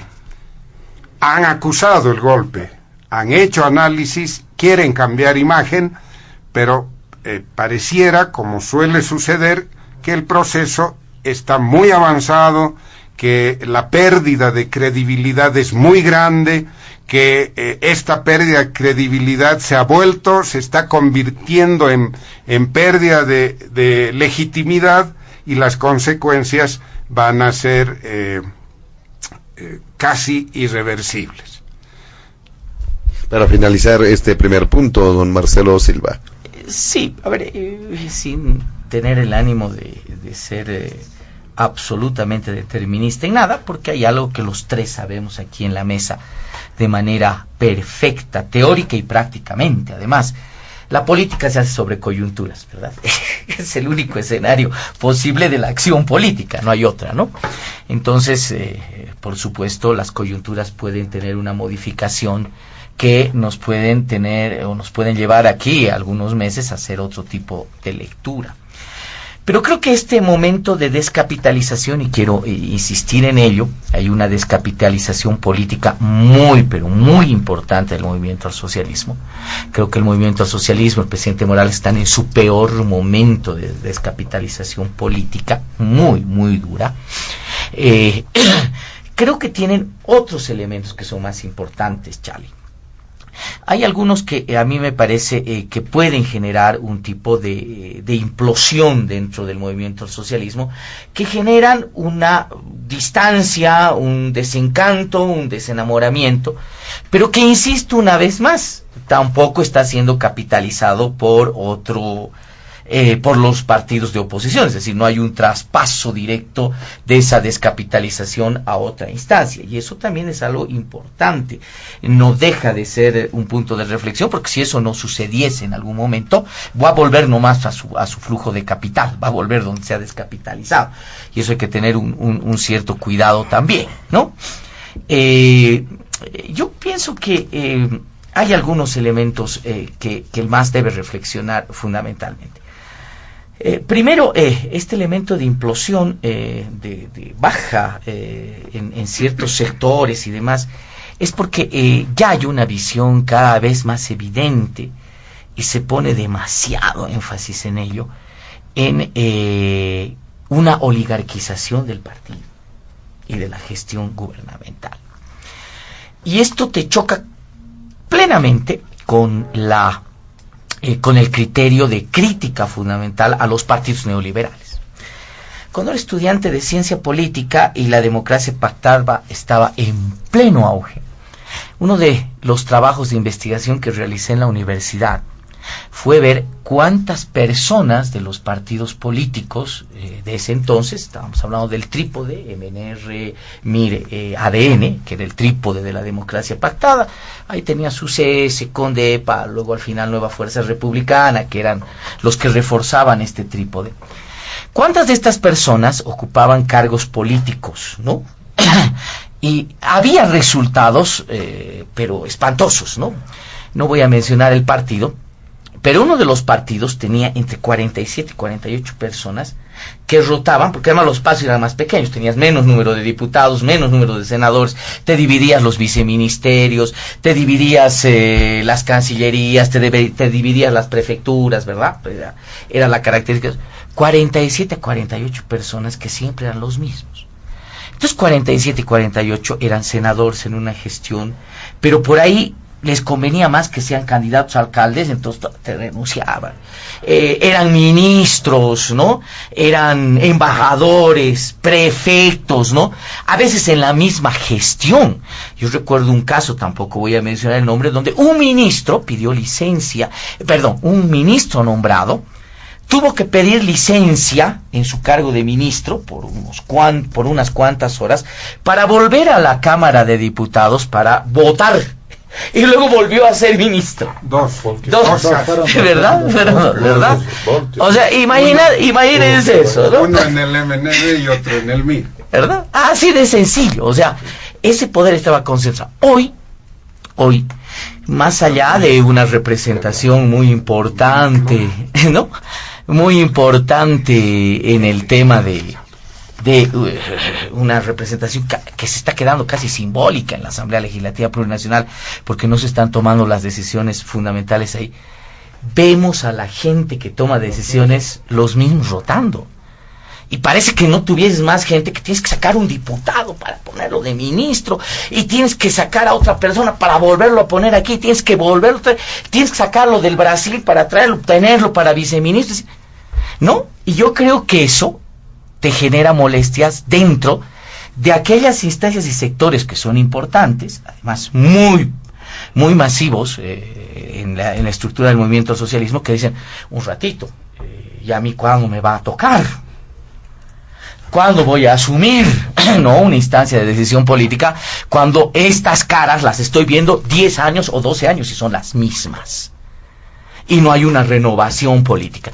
Y ahí hay un peligro, Hugo, y ese peligro, Hugo, es de que el MAS pase a ser también, o que empiece a empezar a oler a vejez, ¿verdad?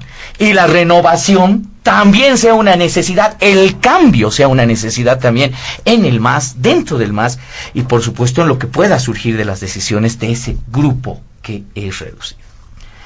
Segundo elemento que a mí me parece vital es el tema de la reiteración de la estrategia política para poder seguir manteniendo tus bases fidelizadas, y la incapacidad de poder ver los mismos cambios que el proceso ha generado y poder cambiar, renovar discurso, estrategia, ¿no?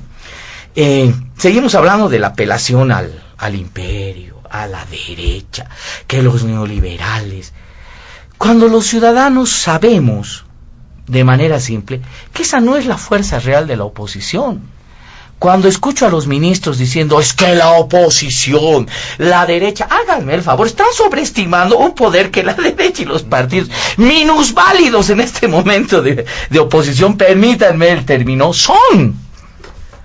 Yo no creo que un solo partido político de la derecha de este país tenga capacidad de convocar a una marcha que sea la cuarta parte de la que convoca el movimiento al socialismo. Entonces hay que analizar ahí el tema de que hay errores propios, que en muchas decisiones te estás dando balazos en los pies, y que la oposición no tiene nada que ver más que expectar precisamente esa cadena de errores, ¿no? Y finalmente, lo que quería decir es de que no se ha dado cuenta el movimiento al socialismo que es padre de un proceso muy interesante, que es el crecimiento de clases medias urbanas fundamentalmente, que tienen un imaginario muy distinto a lo que el 2005 tuvieron.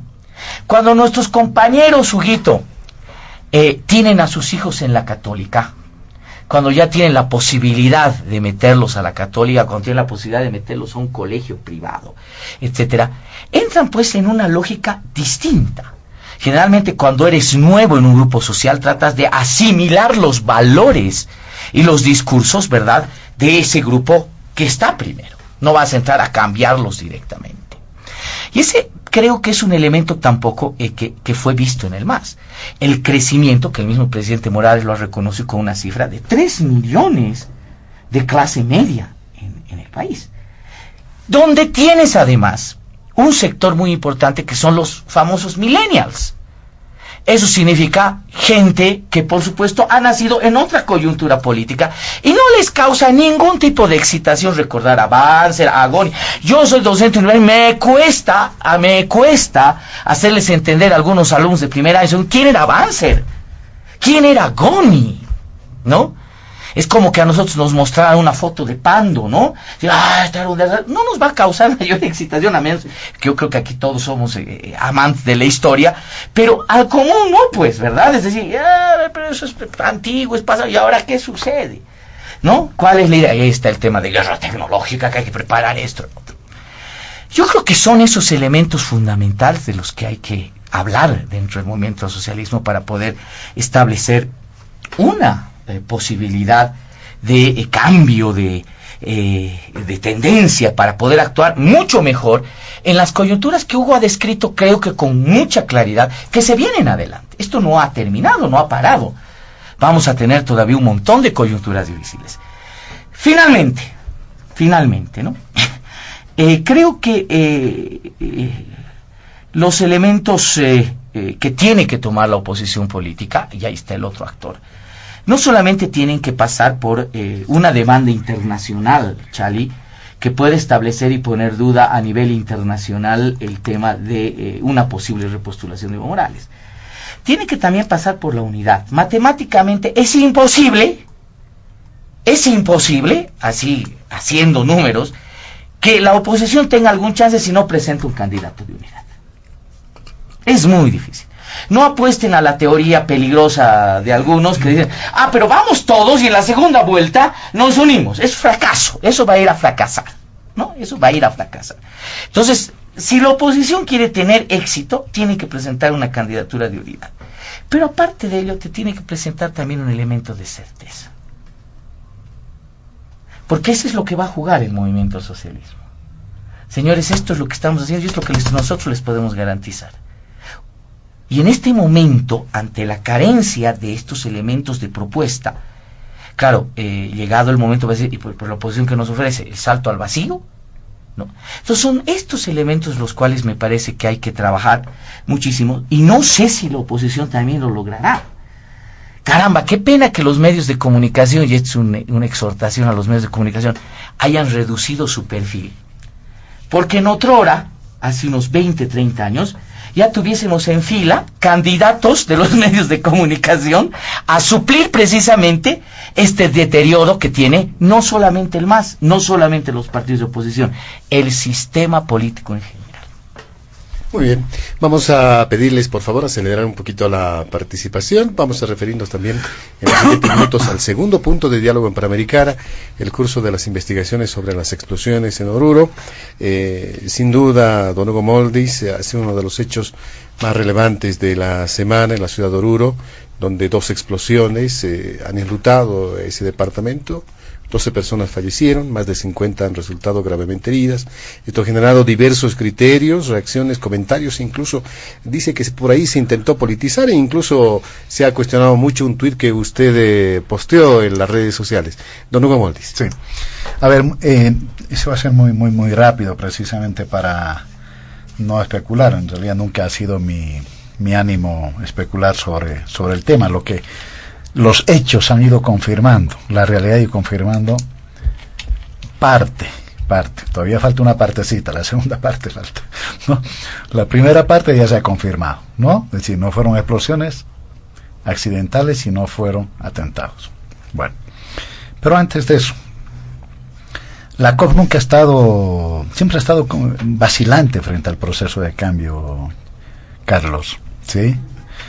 Estaba, no estaba, hasta que con Juan Carlos Trujillo se decide en un congreso sumarse al proceso de cambio. Y con misma vuelven otra vez a dar un paso atrás, a predominar las corrientes reivindicativas, etcétera, etcétera. Conocemos aquí los tres, creo, de una y otra manera la historia de la COP, hemos estado también bastante articulados a ella, en fin. Y sí me parece que hay que discutir el tema de la clase media.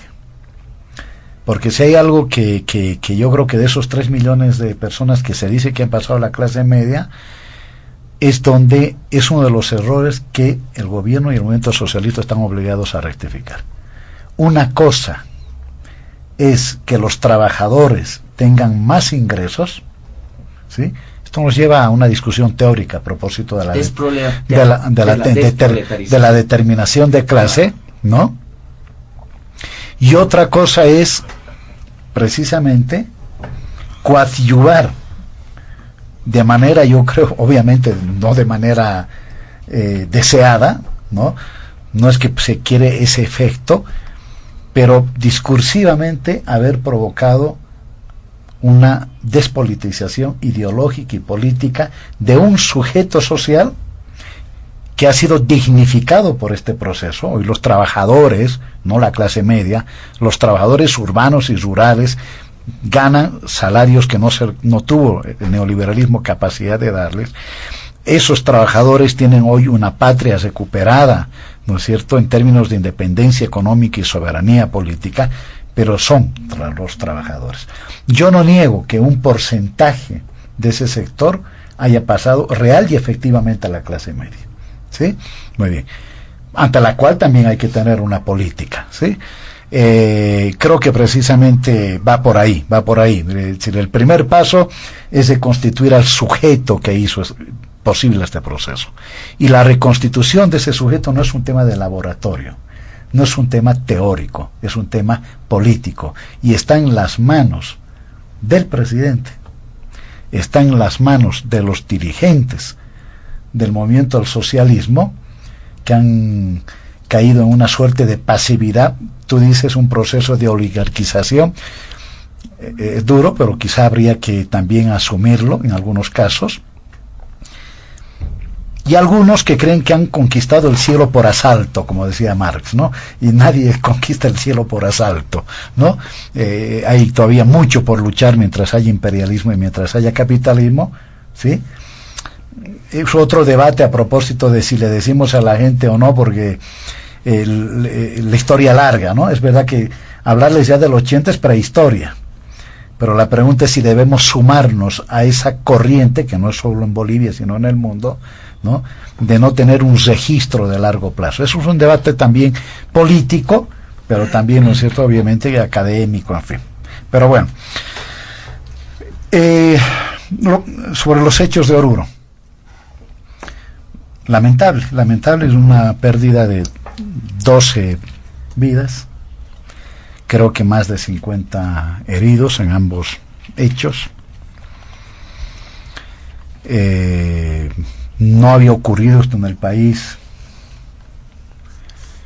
que yo me acuerde nunca, ¿no? Y digo, porque atentados de esta naturaleza, que son realmente atentados criminales, no es que en el pasado de uno y otro lado a veces no le ponían una bombita, ponían en algún lugar, pero las consecuencias, la cantidad de muertos que hubo, creo que es la primera vez en nuestra historia, por lo menos en los últimos 50 años. Tenían antes, ¿no es cierto?, cuando se conoció el uso de este tipo de explosivos, tenía más un efecto propagandístico que de otra naturaleza, en lo que podríamos llamarle la propaganda armada, ¿sí? Han habido asesinatos, sí, que es distinto. Estoy hablando del uso de artefactos, por si acaso, ¿no? Es decir, en el paramilitarismo lo que hizo es secuestrarlo a Luis Espinal y asesinarlo, ¿verdad? Y a otros, actuaban de esa manera. Pero por las características en las que se dio el segundo, primero las dudas que a mí me quedaban sobre el primero, ¿sí? Que ahí no lancé en Twitter nada porque tenía profundas dudas, pero no es que no las tenía, no que me creí que era la fuga de gas. El gran problema es que cuando explota una garrafa, primero que una garrafa es muy difícil que explote. Segundo, si explotara, explota por la panza, queda la corona arriba y queda la corona abajo, y queda el pistón. Sí. No, teóricamente no hay nada de eso. Entonces, cuando ya digamos, entonces ahí ¿qué ha pasado? Hay videos, ¿no?, donde la garrafa está entera. Y bueno, y después hay videos donde la garrafa está entera, ¿no? Bueno, podrían haber sido dos garrafas, pero dice, ¿dónde están los residuos de la otra, de la garrafa de la garrafa que explosió? Imagínate en semejante ¿no? situación, así es, ¿no? Sí, así es.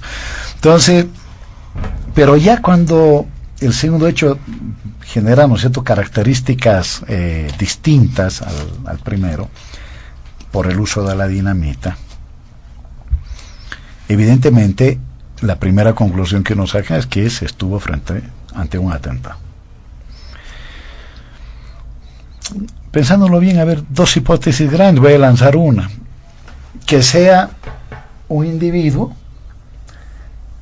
¿no?, con características psicológicas similares, ¿no es cierto?, a hechos que se han producido en otras partes del país, particularmente en los Estados Unidos. Hay un programa en televisión que se llama Mentes Criminales, ¿no?, donde uno ve ese tipo de características psicológicas bastante proclives al delito, que haya provocado la primera explosión, y cuando se dice que ha sido una fuga de gas, como esa persona quiere que el hecho pase a la notoriedad, ¿sí?, entonces decide en el mismo lugar, pero esta vez hacer, ¿no es cierto?, de manera distinta, para que quede en evidencia de que no fue fuga de gas. ¿Ya? Vamos a pensar que en el país existe una persona con esos rasgos psicológicos de esa naturaleza. Psicopatías, ¿no? Muy bien. No creo mucho en eso, pero bueno, puede haber. Si hay en otra parte del mundo, ¿por qué no puede haber en el país? ¿No? Y la segunda, entonces, muy bien, aquí esto así lo ha hecho un grupo. Y cuando yo digo grupo de ultraderecha, no me estoy refiriendo, porque la verdad es que a quien le llegue el guante que se lo chante, hay un dicho, ¿no? Yo no mencioné a ninguna organización política en particular, sería demasiado atrevido y irresponsable de mi parte, sino un grupo que puede ser incluso no partidario, en realidad no partidario. Es decir, si hay plataformas, ¿por qué no pueden haber grupos? ¿Sí? Y no estoy hablando de las plataformas, ¿sí?, grupos de ultraderecha que desarrollen este tipo de atentados, ¿no? Es más, siempre en el plano de la hipótesis, ¿no?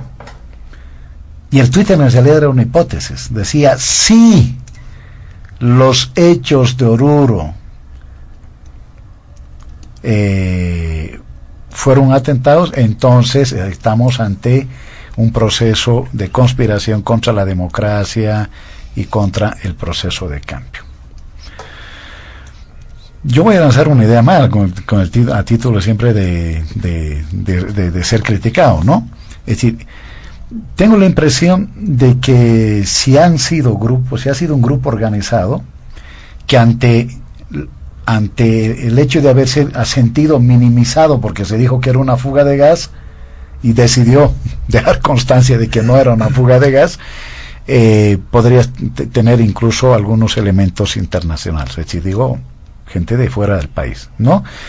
Porque un poco en la idiosincrasia boliviana no existe, vuelvo al punto de partida, antecedentes de acciones de naturaleza, sabiendo que una acción de esta naturaleza va a provocar una gran cantidad de muertos y de heridos. Bueno, yo cierro lamentando los hechos, expresando toda mi solidaridad con el pueblo orureño, con las familias, porque es muy fácil hablar, ¿verdad?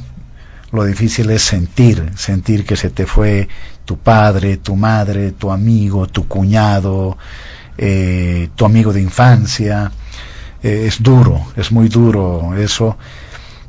Ojalá, ¿no es cierto?, se pueda tener resultados lo más pronto posibles que le devuelvan la tranquilidad a la gente. Ahora, si esto ha sido un atentado de un grupo, independientemente si tiene elementos nacionales o internacionales, ¿sí?, ¿cuál era el objetivo? Generar, ¿no es cierto?, una suerte de clima de incertidumbre, de pánico, de dar la sensación de que ya no hay un Estado y un gobierno que le garantice la paz, la tranquilidad y la estabilidad. Por eso pienso que si se confirma que es un grupo de derecha, precisamente por esas razones. Sobre este mismo punto, don Carlos Verde, por favor, acelerando nuestra participación, tomando en cuenta lo que ya se había mencionado. Bueno, por lo visto, Hugo mantiene su hipótesis de que es una acción política de extrema derecha, lo que me permite poner en mesa la otra hipótesis contraria que está circulando también en las redes sociales, que en realidad se trata de una acción política de un grupo pro gobierno, cuyo objetivo simplemente sería interferir las acciones del 21F, generar condiciones para justificar represión estatal y dejar presente todo el poder de represión del Estado. Bueno, a estas alturas, ambas hipótesis son especulativas. Ahora, lo que está todavía en mesa son preguntas y dudas que no están siendo esclarecidas, aunque el día jueves han surgido nuevos elementos que contra todas estas especulaciones parecen dirigir las explicaciones hacia otro lado. Pero ¿cuáles son las dudas? A ver, breve. La primera explosión se da el sábado a las 18:30 horas. Es la más dura, 8 muertos y cerca de 50 heridos. Una familia entera muere, ¿no? En el sábado en la noche. A las 10 de la noche, el comandante departamental de la policía lanza la hipótesis de que se trataría de la explosión de la garrafa. Y el gobierno asume esta explicación como oficial. Y esta explicación queda en mesa. Inexplicablemente, el martes 13 de febrero, en horas de la mañana, Evo Morales, sin explicar por qué ni en qué se basa, en la radio Causachuncoca, en el trópico cochabambino, pone en duda la tesis oficial. Y en ningún momento explicó en qué basaba esta su duda. ¿Qué sabía Evo Morales en ese momento que no sabía el país, que no sabíamos todos? ¿Por qué hasta el día de hoy no sabemos lo que él sabía y le llevó a hacer esa afirmación? Y coincidentemente, en horas de la noche, el martes, más o menos a la misma hora, un poquito más, casi a las 19 horas, se produce la segunda explosión. Esta segunda explosión ya no puede atribuirse a una garrafa, ni tampoco a fuga de gas en la red urbana. Surge la tesis en Oruro de que se trataba de fuga de gas esta vez en la red. No tarda ni una hora y YPFB saca el comunicado y dice: no señores, aquí no tenemos ninguna fuga, está todo verificado. Y entonces se desata una serie de especulaciones y la psicosis en Oruro. 2 personas son detenidas en una movilidad que las redes identifican como el vehículo desde donde se habría hecho el atentado. A la postre, estas 2 personas no tienen nada que ver, aunque les encuentran proyectiles antiguos de armas que ya no se usan, y curiosamente por eso los están procesando, pero bueno, esa es otra historia. Detienen a otro muchacho del cual no se sabe nada hasta el día de hoy, todavía no han dicho nada. Ninguno está implicado en el caso. Ninguno de los 3 está implicado en el caso. Está aclarado. Está aclarado. Bien. Pero hay algunas dudas, dejo en mesa porque no tengo elementos para contestar. A ver, la segunda explosión. Si es un atentado, ¿cuál es el blanco, el target en inglés, ¿no? ¿Cuál es el blanco a donde envías el explosivo? Una casa, una puerta, un poste, un edificio. No, esto han hecho explotar en la calzada. ¿Qué tipo de atentado es este? Lo hacen en menos de 100 metros de la anterior explosión. Aquí tiene que haber o un fenomenal, monumental descuido o un mensaje claro. Algo ha sucedido que lleva a esta explosión. La policía da una segunda emite un segundo comunicado oficial. Se trata de la explosión de más de 3 kilos de dinamita con ANFO. Es tan fuerte la explosión que ha creado un pequeño cráter en la calzada. Pero en las casas que están dentro de la zona de expansión, del área de expansión de la explosión, solo se han roto vidrios. No se ha reportado una puerta volteada, ni siquiera las movilidades que estaban cerca han sufrido más de roturas de un vidrio, ni siquiera. Bien, ese es el escenario de dudas que el pueblo de Oruro y Bolivia está exigiendo que se aclare. ¿Qué ha sucedido el jueves? Y esta es la salida ya inesperada. El día jueves han detenido a 2 personas de la familia de las víctimas. Eso ha sido desmentido. ¿Ha sido desmentido? Yo no conozco el desmentido. Unitel sacó. Bueno, la noticia era que detuvieron a 2 miembros de la familia y estaban explorando la posibilidad de que se trate de ajuste de cuentas dentro de la familia. Lo que parece algo monstruoso, ¿no? Aniquilar a su propia familia, pero además otros 50 personas. Por Dios, son explicaciones que no deberían tener fundamentos, no debería avanzar. Lo cierto es que Bolivia y Oruro necesita explicación. Muy bien. Brevemente, don Marcelo Silva, para cerrar el programa. Y yo lo sé que hay que ser muy breve. A ver, no voy a abundar en ningún momento en ya los elementos y las hipótesis que han lanzado Hugo y Carlos. Yo me voy a referir a algo que es muy importante, y es dudas, es lo que tenemos todos. Me preocupa mucho el accionar de las fuerzas del orden cuando se trata de este tipo de acontecimientos. Los atentados, que pareciera ser la lógica, ¿quién los hará? Eso ya será un tema de discusión posterior, pero parece que todo nos indica que es un atentado. Necesita un esclarecimiento muy rápido, porque los atentados tienen un objetivo sencillo, básico, y ese objetivo sencillo y básico es el miedo, es la incertidumbre, es generar eso, que nadie sabe qué es, que puede salir, puedo transitar en Oruro en la noche, puedo salir. Por eso la respuesta de las autoridades... Se olvidó mencionar, discúlpame que te corte, Marcelo, la cantidad de audios que ya estaban preparados, porque esos audios no se preparan en un rato, ¿sí?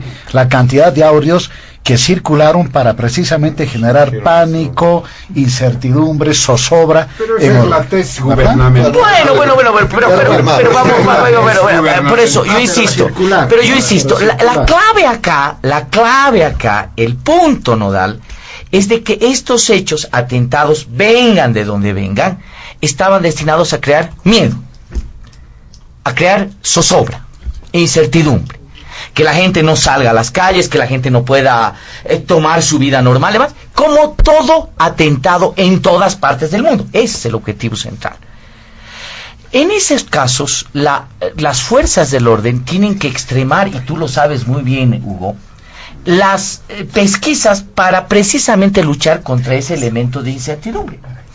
Declararlo en reserva a mí me parece que es un error, que todavía te aumenta el suspenso y eso va contraproducente. Cuando en otros lados, una vez que se ha dado el esclarecimiento del hecho, la gente sale, hace plantones, hace incluso un recital en honor a las víctimas, está ahí, porque ya hay que quitarle el miedo a la gente de que transite, de que esté eso, que pueda volver a pasar. Claro, ahí necesitas ya lo que no ha mostrado ni la policía todavía, y me parece erróneamente, que tiene absoluto control de la situación. Y eso es lo que creo el gran desafío de esta experiencia que tenemos, más allá de lo que se va a tejer técnicamente, de lo que se entiende quién ha hecho el atentado, la derecha, la izquierda, el gobierno, la oposición, un etcétera. Loco. O un loco por ahí. Es eso. O una familia que usted de cuentas, en fin. Bueno, para finalizar, a pocos segundos, por favor, a 30 segundos, simplemente en tono de reflexión, este tema de la demanda marítima y distintas actividades antes de la fase de alegatos, algún criterio simplemente en tono de reflexión, ¿no, don Hugo Moldis? Hay que sumarse a todas las actividades, ojalá podamos evitar encontrarle siempre el pero, que es una característica de la oposición, ojalá se piense en el país. Creo que estamos por buen camino. Ha sido una estrategia exitosa la que ha llevado adelante el gobierno, ¿no? Producto de una decisión también valiente de interponer la demanda ante el Haya.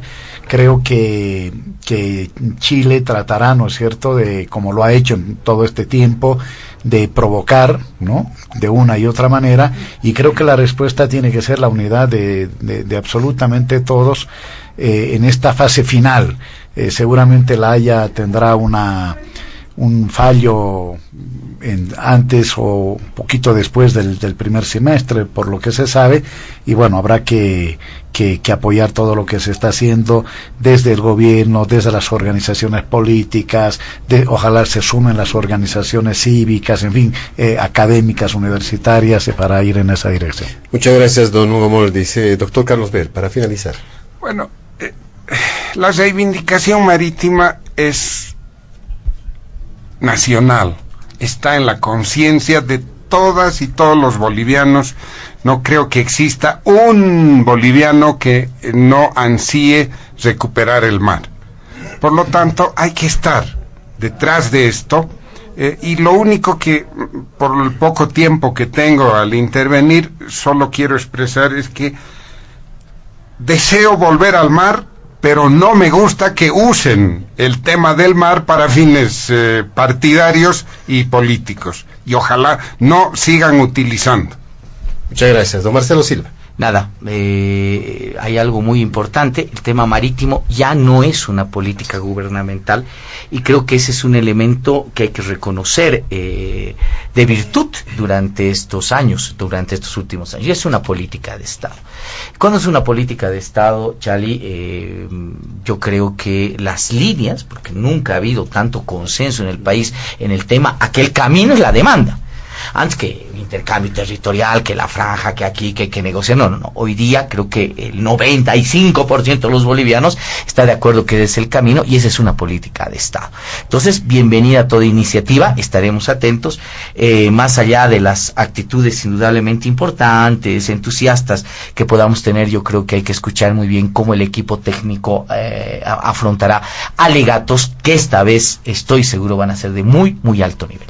Muy bien, de esta forma, amigos de todo el país, llegamos a la finalización de Diálogo en Panamericana de este fin de semana, Oscar. Así es, José Luis, agradecemos como siempre a nuestra audiencia en todo el país y fuera de nuestras fronteras. Agradecemos la presencia de nuestros invitados especiales del fin de semana, la presencia del exministro de Gobierno Hugo Moldis, de don Carlos Bert como ex autoridad de Estado, y también la presencia de don Marcelo Silva como politólogo.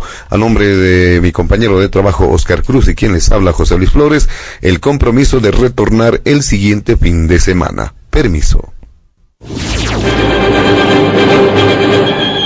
Diálogo en Panamericana.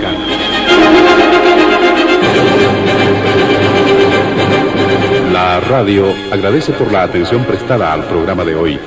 Les invitamos a la próxima entrega del Departamento Periodístico de Panamericana, cuando anunciemos.